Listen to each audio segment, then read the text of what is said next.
Hello again, it's Lock Noob, and in front of us we have a lovely Iseo shutter lock or monoblock lock, and this is the 804-77 70mm padlock, all beautiful brass, and here is the key. You see that this has 1, 2, 3, 4, 5 pins, I think. Yeah, let's count that up again. 1, 2, 3, 4, 5 pins.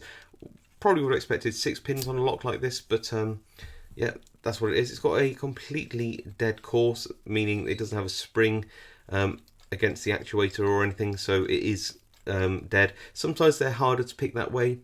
Some people don't like spring tension on the core, so I guess it depends on your style of picking.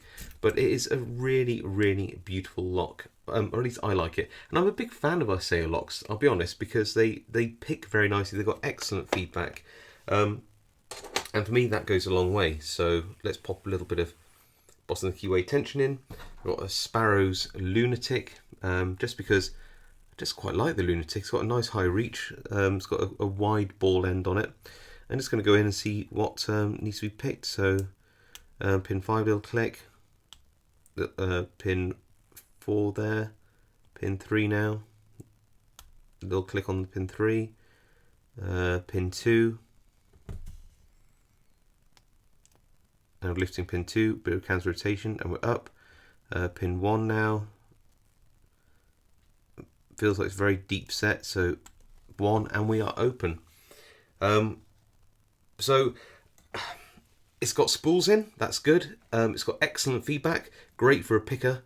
It's just a lovely lock.